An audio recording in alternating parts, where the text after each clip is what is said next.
여러분, 회사 역사상 제일 거대하고 중요한 프로젝트를 방금 완전 성공시켰다고 한번 상상해 보시죠. 밤낮 없이 주말까지 다 반납하면서 매달렸고 결과는 전례 없는 대성공이었습니다. 와, 상상만 해도 진짜 짜릿하네요. 그렇죠. 사내 게시판은 막 여러분에 대한 칭찬으로 도배가 되고 이제 남은 건 파격적인 승진이랑 두둑한 보너스뿐이라고 생각하실 겁니다. 네, 당연히 그래야 정상이죠. 보통은 축배를 들잖아요. 아니, 근데 다음날 CEO가 여러분을 아무도 없는 한직으로 갑자기 발령을 내버립니다. 심지어 뒤에서는 여러분을 합법적으로 해고할, 아니 사회적으로 완전히 매장해버릴 교묘한 함정까지 파기 시작하죠. 진짜 끔찍하네요. 멘붕이 올 것 같습니다. 도대체 왜일까요? 오늘 우리가 깊게 파헤칠 문헌이 바로 이 기묘하고도 파괴적인 성공의 역설을 다루고 있습니다. 수천 년 전에 쓰인 고대 문헌 사무엘상 18장입니다. 네, 보통 이 텍스트를 접하시면 종교적인 경전이나 도덕적인 설교를 기대하기가 쉽거든요. 아, 그렇죠. 아무래도 배경이 그러니까요. 하지만 오늘 이 심층 분석에서는 그런 접근을 완전히 배제할 겁니다. 신학적인 렌즈를 싹 걷어내고 이 텍스트를 들여다보면요.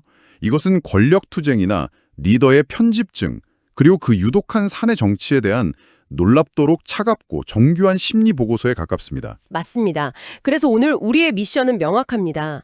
선과 악이라는 평병적인 구도를 넘어서서 이 고대 기록에 담긴 인간의 적나라한 질투와 권력의 메커니즘을 있는 그대로 한번 해버려 보는 거죠. 네, 아주 흥미로운 작업이 될 것 같네요. 자, 그럼 본격적으로 들어가 볼까요? 이야기는 다윗이라는 젊고 유능한 인재가 국가적인 위기를 해결하고 이른바 국민적 영웅이 되어서 화려하게 복귀하는 시점에서 시작됩니다. 왕의 후계자인 요나단 왕자가 다윗을 만나자마자 갑자기 엄청난 행동을 합니다. 아, 그 언약을 맺는 장면 말씀이시죠? 네네. 자기 겉옷, 군복, 칼, 활, 심지어 허리띠까지 모조리 벗어서 다윗한테 넘겨주면서 파격적인 동맹을 맺잖아요. 네, 텍스트를 보면 자기 생명같이 사랑하여 언약을 맺었다고 나오죠? 아니, 이걸 현대사회로 치면 막 혜성처럼 등장한 신입사원한테 그룹 회장의 외아들이 자기 코너 오피스 열쇠를 준 거잖아요. 그렇죠. 거기서 끝이 아니죠. 네, 한도 없는 법인카드랑 최고급 법인 차량 키까지 전부 자발적으로 싹 다 넘겨준 셈 아닌가요? 이거 정치적으로 엄청난 위험을 감수한 거 아닌가 싶거든요. 그 비유가 상황의 기묘함을 아주 정확히 짚어주셨네요. 고대 근동 사회의 맥락에서 보면 왕자가 자기 겉옷이랑 무기를 타인에게 입혀준다는 건 절대 단순한 호의가 아닙니다. 아, 그냥 우정의 표시가 아니군요. 전혀 아니죠. 그건 자신의 정체성이랑 권위, 더 나아가서는 차기 왕위 계승권에 대한 어떤 은유적인 양도를 의미하는 엄청난 정치적 퍼포먼스입니다. 와, 대박. 왕관을 물려준 거나 다름없다는 거네요. 네, 그러니까 권력의 속성상 누군가의 급격한 성공은 필연적으로 기존 기득권층의 파이를 위협하게 되어 있잖아요. 그렇죠. 굴러온 돌이 박힌 돌 빼낸다고 하니까요. 그런데 가장 큰 손해를 봐야 할 차기 대권주자가 오히려 자신의 잠재적 경쟁자한테 완벽한 정치적 방패가 되어준 겁니다. 와, 다윗 입장에서는 진짜 이보다 완벽할 수가 없네요. 대중의 인기도 엄청나게 얻었고 가는 곳마다 막 임무를 완벽하게 수행해서 군대의 핵심 장관으로 초고속 승진까지 했잖아요. 네, 실무 능력까지 완벽하게 입증을 한 거죠. 게다가 차기 후계자의 절대적인 지지까지 등에 업었으니 평판, 칠력, 사내 정치까지 모든 게 완벽합니다. 맞습니다. 그런데 바로 이 흠잡을 데 없는 완벽함이 문제가 됩니다. 현재 권력의 정점에 있는 사울 왕의 가장 깊고 어두운 불안을 건드리는 뇌관이 되어버리거든요. 아, 성공이 권력자한테 어떻게 위협으로 번역되는지 그 전환점을 보여주는 장면이 나오죠. 네, 결정적인 장면이 등장합니다. 군대가 전쟁에서 승리하고 돌아올 때 거리에 나온 여인들이 춤을 추면서 환영의 노래를 부르잖아요. 아, 그 유명한 가사요. 사울이 죽인 자는 천천히요, 다윗은 만만히로다. 맞습니다. 이 짧은 노래 한 구절이 사울의 심기를 완전히 뒤집어 놓습니다. 아니, 잠깐. 제가 여기서 사울의 입장에 되어서 이 상황을 한번 변호를 해볼게요. 오, 네. 한번 해보시죠. 사울의 입장에서. 우리가 흔히 사울을 질투심에 눈이 멀어버린 되게 좀 쫌스러운 악역으로만 치부하잖아요. 그렇죠. 보통은 그렇게 많이 해석하죠. 하지만 냉정하게 조직의 리더 입장에서 한번 생각을 해보자고요.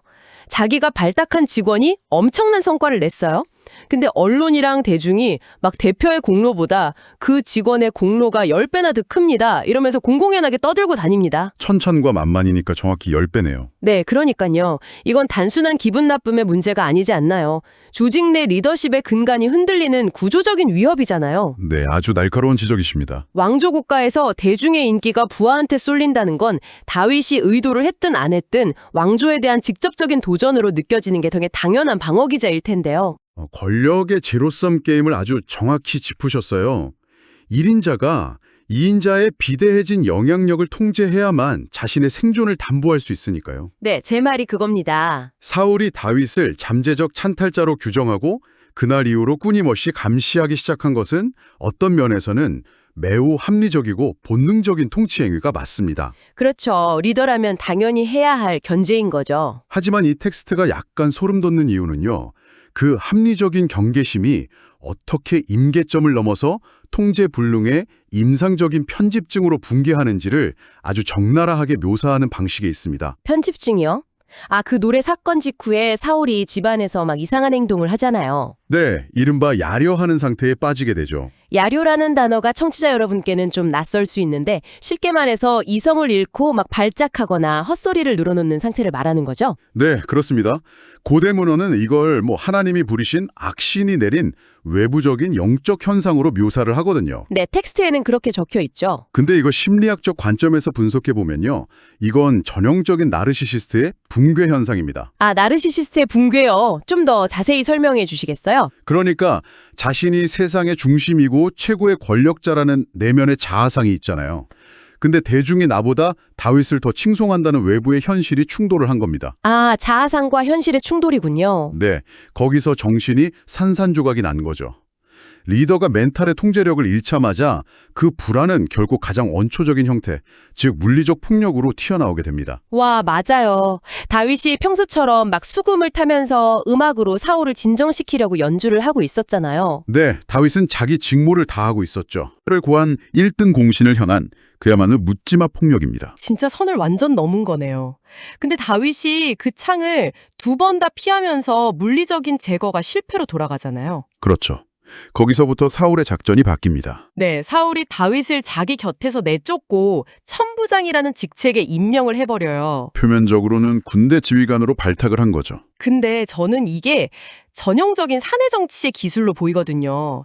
막 본사에서 눈에 띄게 성장하는 에이스가 꼴 보기 싫으니까 그럴듯한 직함 하나 쥐어주고 저기 지방 영업소나 험지로 쫓아내버리는 좌천성 인사발령이잖아요. 눈에서 멀어지면 대중의 기억에서도 잊혀질 거라는 아주 얄팍한 계산이죠. 네, 바로 그겁니다. 그런데 그 계산에는 단순한 좌천보다 훨씬 더 어둡고 치명적인 의도가 숨어 있습니다. 치명적인 의도요? 어떤 거죠? 이 천부장, 즉 1000명의 군사를 이끄는 지휘관의 실무적인 특성을 이해하셔야 합니다. 아, 군대 편제상의 특징이 있나요? 네, 고대 전투에서 이 규모의 지휘관은 후방의 안전지대에 머무는 게 아닙니다.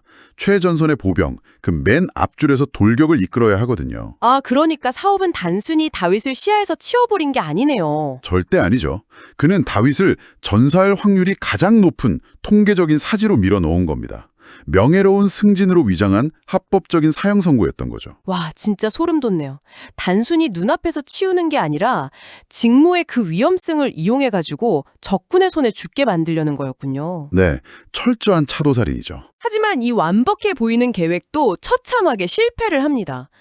다윗은 그 지옥 같은 전장에서도 막 지혜롭게 행하면서 모든 임무를 다 완수해내잖아요. 오히려 백성들이 그를 더 열광적으로 사랑하게 만드는 계기가 되어버리죠. 지리적 고립이나 직무상의 위험도 다윗을 전혀 꺾지 못했어요. 그러니까 물리적 폭력도 안 통하고 교묘한 인사발령도 안 통하니까 코너에 몰린 사울이 이제 가장 사악한 카드를 꺼내듭니다. 네, 드디어 그 카드가 나오네요. 바로 자신의 가족을 사내 정치의 무기로 사용하는 거죠. 와, 진짜 이거 너무한 거 아닙니까? 전형적인 마키아벨리즘의 극치입니다. 방금 말씀드린 남의 칼을 빌려 정적의 목을 치는 전략의 연장선인데요. 사울은 자신의 맏딸 메랍을 다윗에게 아내로 주겠다고 제안을 합니다. 아니, 갑자기 장인어른이 되겠다고요? 네, 근데 조건이 딱 하나 있었죠. 오직 왕을 위해서 용맹하게 적군과 싸우라는 것이었습니다. 여호와의 사음을 쌓으라 뭐 이렇게 나오죠? 네, 맞습니다. 텍스트는 이때 사울의 속마음을 아주 건조하게 폭로해요. 내 손을 대지 않고 블레셋 사람의 손으로 그를 죽게 하리라. 와, 대놓고 함정을 판 거네요. 근데 다윗이 막 저는 그럴 자격이 없습니다 하면서 몸을 낮추고 거절하는 바람에 이 첫 번째 함정은 무산이 됩니다. 메랍은 다른 사람한테 시집을 가죠. 네, 하지만 곧이어 사울에게 훨씬 더 완벽한 기회가 찾아옵니다. 무슨 기회죠? 바로 둘째 딸 미갈이 다윗을 진심으로 사랑한다는 사실을 알게 된 겁니다. 아니, 보통의 아버지라면 자기가 제일 혐오하고 진짜 당장 죽이고 싶어하는 정적을 친딸이 사랑한다고 하면 길길이 날뛰면서 반대하는 게 정상이잖아요. 문을 걸어 잠그고 못 만나게 해야죠. 근데 사울은 오히려 미소를 짓습니다. 막 잘됐다. 이 딸을 그놈에게 주어서 올무, 즉 덫이 되게 만들자. 이러잖아요. 내 딸의 사랑을 무기로 바꿔버린 거죠. 자기 친딸의 순수한 감정마저 정적을 제거하기 위한 미끼로 철저하게 도구화하는 모습에서 진짜 권력에 잡아먹힌 리더가 도덕적으로 어디까지 타락할 수 있는지 그 밑바닥을 보게 되는 것 같아요. 네, 그 타락의 정점은 다윗에게 요구한 지참금의 조건에서 가장 노골적으로 드러납니다. 아, 그 지참금 조건. 저는 이 부분이 진짜 제일 충격적이었어요. 네, 왕실의 사위가 될 자격이 없다면서 망설이는 다윗한테 사울은 재물 대신 아주 기괴하고도 잔혹한 조건을 제시하죠. 청취자 여러분, 이 상황을 현대의 직장 생활로 한번 가져와 볼까요? CEO가 여러분한테 임원 승진을 걸고 프로젝트를 딱 줍니다. 네, 엄청난 기회처럼 보이죠. 근데 그 성과 지표가 완전 죽은 시장에서 일주일 만에 매출 5000% 상승, 뭐 이런 식으로 물리적으로 도저히 불가능한 수치인 겁니다. 애초에 달성하라고 주는 업무가 아니라는 거죠. 그렇죠. 시도하다가 과로사를 하거나 결국 실패했을 때 그 책임을 물어서 합법적으로 여러분의 목을 치려고 기획된, 설계된 실패인 거죠. 네, 사울의 조건이 바로 그런 악의적인 KPI였습니다. 사울이 요구한 게 블레셋 사람의 양피 100개였잖아요. 아니, 양피 100개를 얻으려면 혼자 적진 한가운데로 뛰어들어가가지고 100명의 적군이랑 근접전을 벌여야 하는데 이건 그냥 가서 죽으라는 소리 아닙니까? 사실상 자살 특공대를 환자하라는 거죠. 근데 잠깐, 여기서 한 가지 본질적인 의문이 들어요. 아니, 왜 하필 양피였을까요? 아주 중요한 질문입니다. 아니, 그냥 적군의 머리 100개나 적군의 칼 100자루를 가져오라고 하면 안 됐던 건가요? 굳이 왜 그런 부위를 요구한 거죠? 그 질문이 이 치밀한 음모의 핵심을 찌르는 열쇠입니다. 이것은 고대 사회에서 사용된 일종의 위조 불가능한 암호학적 작업 증명이라고 볼 수 있습니다. 위조 불가능한 증명이요? 뭔가 블록체인 느낌인데요? 네, 맞아요. 비슷한 원리입니다. 당시 이스라엘 사람들은 모두 할례를 받았잖아요. 하지만 적국인 블레셋 사람들은 할례를 받지 않은 민족이었습니다. 아하, 그러니까 신체적 특징이 확실히 달랐군요. 네, 만약 사울이 머리나 손목 100개를 요구했다면 다윗이 지나가던 아무 이스라엘 사람이나 약탈자들을 죽이고 적군이라고 속일 위험성이 존재하죠. 아, 꼼수를 부릴 수 있다는 거네요. 그렇죠. 하지만 블레셋 사람의 양피는 오직 그 할례받지 않은 특정 적군을 죽였다는 해부학적이고 절대적인 증거물이 됩니다. 와, 대박 사건. 그러니까 다윗이 꼼수를 쓰거나 뭐 다른 부족을 죽여서 실적을 위조하는 거를 원천적으로 싹 다 차단해버린 거네요? 네, 완전 무결한 팩트체크를 요구한 겁니다. 오직 사울이 다윗을 죽여주길 바라는 바로 그 강력한 적군이랑 싸워야 하고 그것도 멀리서 활을 쏘는 게 아니라 신체 일부를 훼손해야 하는 아주 위험한 초근접전을 100번이나 치르도록 강제한 거네요. 네, 이건 단순한 악의가 아니라 수학적으로 완벽하게 계산된 살인 청부 설계입니다. 사울은 다윗이 이 임무를 수행하다가 100% 전사할 거라고 확신을 했을 거예요. 와, 진짜 악랄하네요. 그런데 여기서 이 치밀한 계산을 아주 산산조각 내버리는 극적인 반전이 일어납니다. 네, 다윗의 역습이 시작되죠. 다윗이 지한이 차기도 전에 자기 부하들을 이끌고 적진으로 들어가서 요구친 100개도 아니고 무려 그 2배인 200명의 적을 죽입니다. 그리고 그 증거부를 가져와서 왕의 발 앞에 확 쏟아 붓잖아요. 불가능하도록 설계된 지표를 200% 초과 달성해서 대표실 책상에 쾅 던져버린 거네요. 맞아요. 그때 사울의 표정이 어땠을지 상상만 해도 진짜 짜릿하면서도 숨이 막힙니다. 멘탈이 완전 나갔겠죠. 네, 결국 사울은 꼼짝없이 자기가 파놓은 덫에 걸려서 딸 미갈을 다윗에게 내어줄 수밖에 없었습니다. 그야말로 사울의 완벽한 패배입니다. 네, 사울이 다윗을 죽이려고 세웠던 그 교활한 조건들이 오히려 다윗한테 엄청난 무공을 쌓을 기회를 제공해버렸죠. 대중의 열광적인 지지는 덤이고요. 결정적으로 왕의 사위라는 합법적이고 강력한 왕실의 지위까지 안겨준 겁니다. 텍스트를 보면 이 사건 이후에 사울이 다윗을 더욱 두려워하여 평생의 대적이 되니라 이렇게 기록을 합니다. 자신의 함정이 깊어질수록 적이 더 강력해지는 모순 속에서 사울의 편집증은 이제 돌이킬 수 없는 영구적인 상태가 되어버린 거군요. 네, 완전히 먹혀버린 거죠. 그리고 다윗은 그 미친 듯한 사내 정치와 압박 속에서도 전혀 흔들리지를 않습니다. 그가 사울의 모든 신하보다 더 지혜롭게 행함에 이에 그 이름이 심히 귀중이 되니라 이렇게 마무리가 되죠. 네, 다윗이 한 일은 사울하고 막 진흙탕 싸움을 벌이거나 감정적으로 폭발하는 게 아니었습니다. 그럼 어떻게 했죠? 그냥 자신에게 주어진 본분과의 임무를 묵묵히 그리고 아주 탁월하게 해내는 것뿐이었죠. 진짜 팩트 폭력으로 실력을 증명한 거네요. 자, 그렇다면 오늘 우리가 파헤친 이 치열한 기록이 우리에게 남기는 의미는 과연 무엇일까요? 네, 생각해볼 점이 참 많죠. 사울이 다윗을 무너뜨리기 위해 던진 폭력적인 창, 전장으로의 좌천, 그리고 위조가 불가능하도록 꼼꼼하게 설계된 그 끔찍한 성과 지표까지. 네, 이 모든 공격과 덫이 결과적으로 어떻게 되었나요? 놀랍게도 다윗을 가장 유능한 장수로, 백성들이 사랑하는 영웅으로, 그리고 마침내 차기 왕권을 다툴 수 있는 리더로 재련해내는 뜨거운 용광로가 되었습니다. 유독한 리더십이 오히려 가장 강력한 대체자를 만들어낸 거대한 역설인 거죠. 맞습니다.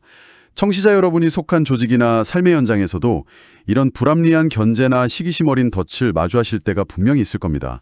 내 직장 생활 하다 보면 한 번쯤은 꼭 겪게 되잖아요. 누군가 여러분에게 절대 불가능해 보이는 일이나 악의적인 조건을 딱 내밀 때요. 그것에 감정적으로 함몰되지 마십시오. 아, 다윗처럼 묵묵히 해내라는 말씀이시죠? 네, 다윗처럼 철저하게 지혜롭게 행해서 여러분의 본질적인 능력을 증명하는 데 집중하신다면 그 위협은 결국 여러분의 가치를 세상에 가장 확실하게 입증하는 거대한 무대로 변할 것입니다. 적의 함정이 곧 나의 가치를 증명하는 증명서가 되는 거네요. 너무 좋은 통찰입니다. 하지만 여기서 오늘 심층 분석을 마치기 전에 텍스트의 표면을 넘어서 여러분이 각자의 삶에서 곰곰이 씹어볼 만한 아주 도발적인 질문 하나를 던지고 싶습니다. 어떤 질문이죠? 다윗은 결국 이 모든 위기와 덫을 뚫고 살아남아서 최후의 승리자가 됩니다. 하지만 한번 생각해 보세요. 가장 가까운 군주이자 자신의 장인어른에게 수년간 끊임없이 암살 위협을 받았어요. 네, 엄청난 트라우마겠죠? 자신의 목숨이 체스판의 말처럼 취급당하는 극심한 가스라이팅과 생존의 위협을 겪었단 말입니다. 과연 이렇게 파괴적인 환경에서 살아남은 생존자가 훗날 자기가 그토록 원하던 권력의 정점, 즉 왕좌에 올랐을 때 대체 어떤 종류의 리더십을 발휘하게 될까요? 생존자가 권력자가 되었을 때의 모습이요. 진짜 묵직한 질문이네요. 유독한 권력의 피해자는 자연스럽게 선하고 자비로운 권력자가 될 수 있을까요? 아니면 생존이라는 명목 아래 결국 자신을 찌르려 했던 사울과 비슷한 의심 많고 잔혹한 괴물로 서서히 변해갈까요? 살아남는 것만큼이나 살아남은 이후에 무엇이 되느냐가 어쩌면 진짜 싸움일지도 모르겠네요. 네, 권력을 향한 인간의 본성은 살아남은 이후에 더 적나라하게 드러나니까요. 오늘 하루 여러분 안에 다윗과 사울은 과연 어떤 모습으로 존재하고 있는지 한번 깊이 생각해 보시기 바랍니다. 네, 아주 깊은 여운을 남기는 마무리네요. 오늘 저희가 준비한 심층 분석은 여기까지입니다. 함께해 주신 여러분 감사합니다.